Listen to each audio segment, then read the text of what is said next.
Hey guys, Blade Angel here, and we're back playing some Need for Speed Hot Pursuit, and today we're gonna be using the Bugatti Veyron. I'm not a huge fan of Bugatti, and before someone comments, "Oh, where's the anime girl?" Bitch, Bugatti does not deserve of its own for me to make all the effort of giving an anime girl a specific shirt for it. You know, no. Bugatti doesn't deserve the waifu, you know? It doesn't deserve this big Toblerone. Shouts out to anyone who knows that stupid fucking reference. Jesus Christ. And we're gonna be doing the longest race in the game with Bugatti. And I'm just gonna kind of ramble a bit and just have some fun, you know? Just kidding, it's impossible to have fun in a Bugatti, haha. In all seriousness though, I'm actually kind of upset that Need for Speed Payback does not have a Bugatti. And you're probably wondering, but Bladed, aren't you a Koenigseggs fanboy? Isn't that your whole bit?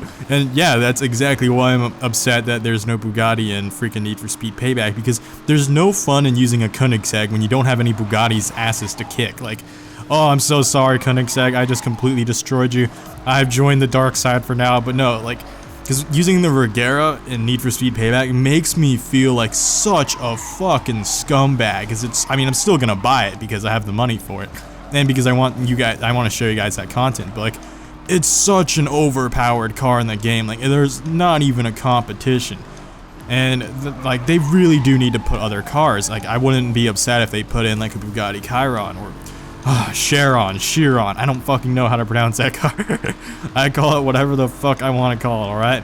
Anyways, like, no, it'd really be great if they actually put a Bugatti in, or just more Koenigseggs, because, like, the Agera RS needs to be in that game, or the 1-1, like, 1-1. Like, they seriously need to add more hypercars that can rival the Regera, because right now, like, the Aston Martin Vulcan just doesn't keep up. Like, the Huayra, I remember there's this YouTube channel called I Suck at Driving. He's actually really good at driving, but, like, he's made videos, like, he's basically, like, assembled a tier list for the game. Yeah, no, so he's assembled a tier list for the game, and he's more or less figured out that, like, the Huayra is, like, third best, the Koenigsegg Regera is, like, first best, and I think the second best car was actually a freaking, one of the classic Porsches, like, not even a modern Porsche, it was, like, the Porsche RSR. Like, that was actually the second freaking best car in the game, so the Murcielago that I'm using is probably like low tier as hell, but I'm gonna still make a video of me racing with it in multiplayer probably sometime soon, because I love it. It handles so well. It's just a beautiful car, and I finally started getting, okay, you know, I'm not even mad. It's a fucking Bugatti. Anyways, like, I finally started to get top 2 finishes with that car, so I would call myself pretty skilled, but it does seem like, you know, a good player doesn't blame their tools, but I do start to realize that, like, there's limitations to that car's potential compared to the Regera. So if I ever want to get good at the game, I'll buy Regera, and I'm gonna buy Regera just for footage and content, but not to get good at the game. I'm never gonna play ranked speedless stuff. I'm not gonna get super into Need for Speed Payback, and I don't know, like, I'm not gonna lie, I enjoy the game, but looking back on it, because I have the deluxe edition, and you know, I'm not gonna shout out EA, like, I'm not gonna praise them, but it's $60 for just a regular Need for Speed Payback without the deluxe edition, and even for $60, and I would say it's hard for me to recommend that game. Like, it really, really is. And it's not a horrible game, but after, like, watching like, I actually went around, watched what reviewers had to say about the game, because I just avoided the game this whole time. I just never really gave it much thought.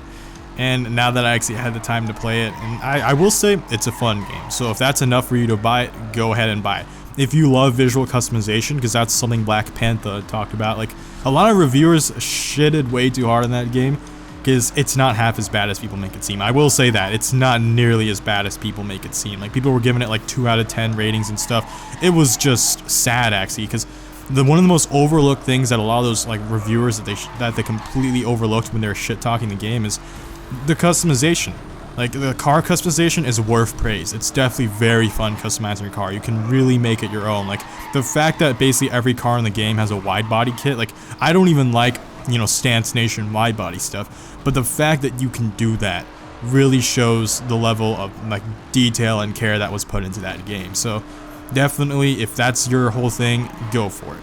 However, the customization performance-wise, absolutely do not like it. Like, I just fully outlaw spec'd my outlaw spec'd it, and I actually got 3, I almost said enchantments, because I think of it as an MMORPG upgrading system, not as a car upgrading, because it absolutely is an MMORPG upgrading system. You need to freaking pick you know, perks and enchantments and stuff for your stupid cards.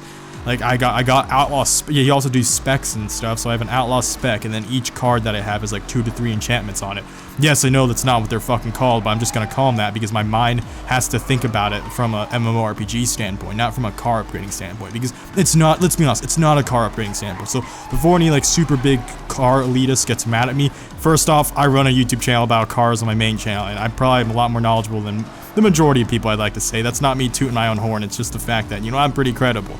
However, I will admit that, like, that's not a car upgrading system. Like, this shouldn't even be an argument. Like, absolutely Need for Speed Payback system is just, it's garbage. I absolutely do not like the performance customization. It's very ridiculous. And the worst part is, apparently I played after. So some people were wondering, like, why did you progress through this game really quickly? So you can buy the, I will say this right now, I guess this is something worth meriting. I still wouldn't say it, but if you buy the game right now, it's a lot easier to progress through it. So when it first released, it was pretty hard. But the reason I got through it so quickly compared to other YouTubers is by the time I purchased this game, wow, this car spins out very easily with the handbrake, but that or I have bad muscle memory right now because now I'm too used to paybacks just steer into the corner as hard as you can. That's fine, I'm in a Bugatti, I don't need to give a fuck about winning, you know, I don't even like this car.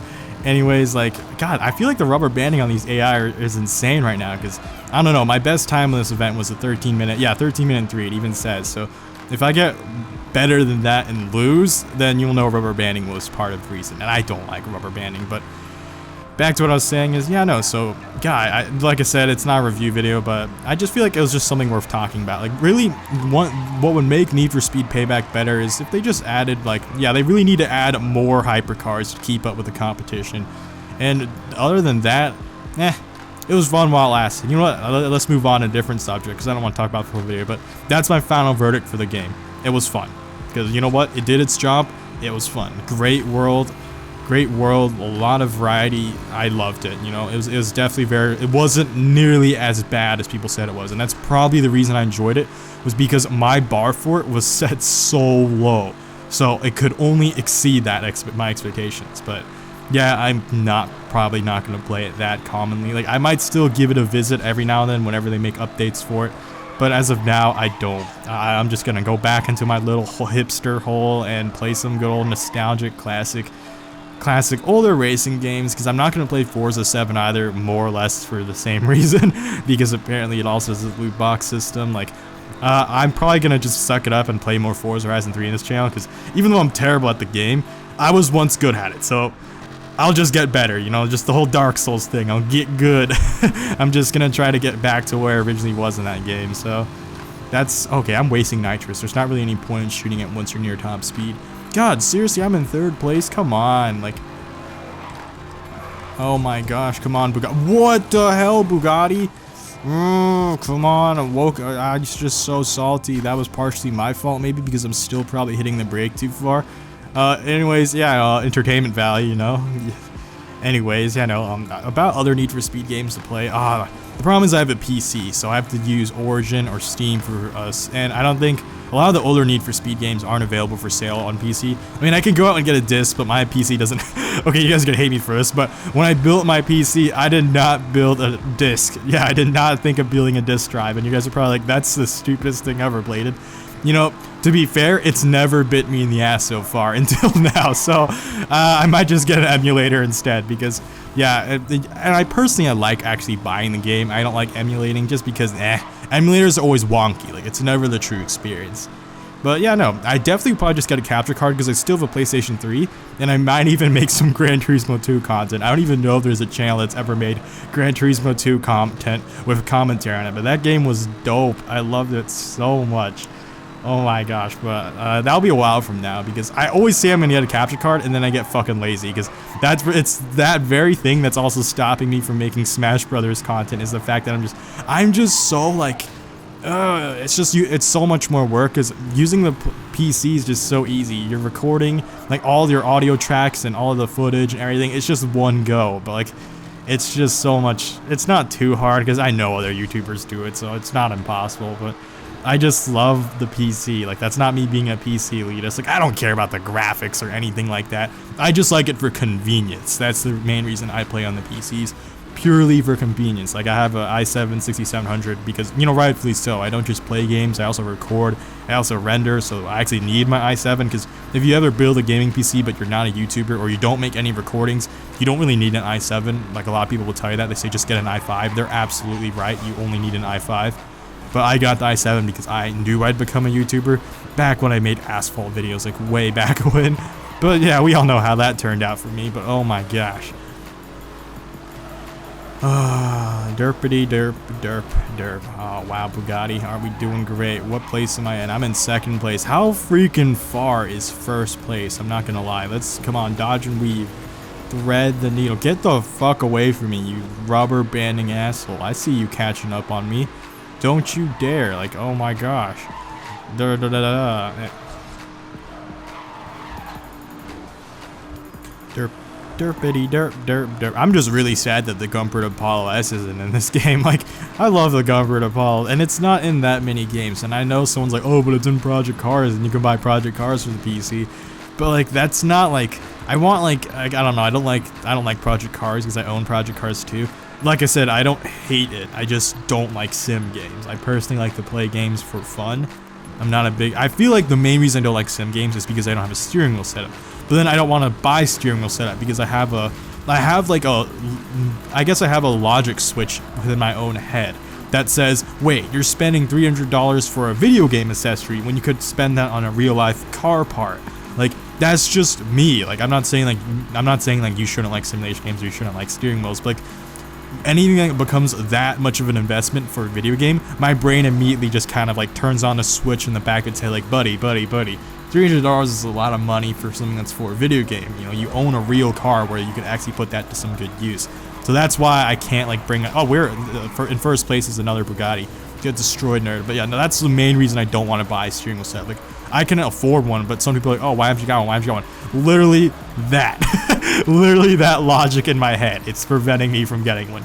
Because right now I'm not even worried about modding my Mustang. I'm focusing on getting a project car.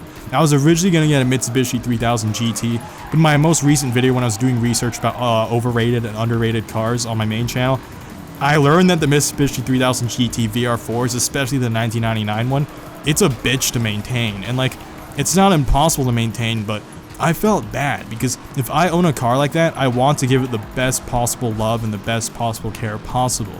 I said possible a lot now, and I just made it even worse by saying it again, but it just doesn't feel right getting a car like that and then just dicking around with it, and then when it breaks, I'm just, you know, hung out to dry because it's a small community.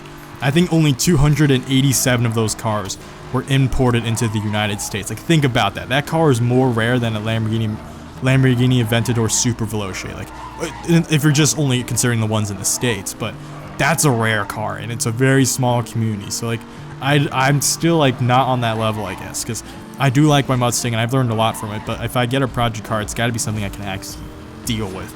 I'm still low-key thinking of turning Infiniti GT35 into a Vader. That's another thing I'm still thinking about, but that's a pricey one. That's not just a pricey one, that's a very long endeavor because, you know, welcome to real life where cars don't just magically, you know, get, because like that's literally me building a car in my garage. So that will literally require me to be YouTube famous. I'm not even kidding. Like, I can't do that project until like 1 to 2 years from now, not just because of insufficient funds, but also purely due to the fact that it's going to need a lot of time and storage space. And if I go back to college, I'm not going to have either of those. I'm going to be back in an apartment. I'm not going to have anywhere to store the car, you know, for the project. And I'm not going to have any time because of classes and regular YouTube videos that I wouldn't be able to assemble it.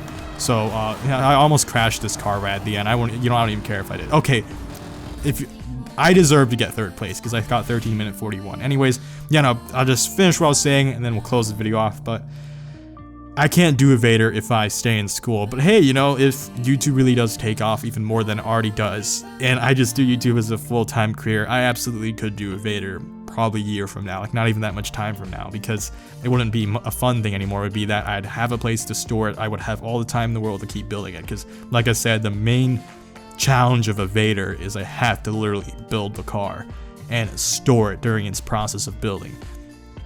Other than that, thanks for watching and listening to me ramble for this video, and as always, see y'all next time. Blade Angel out.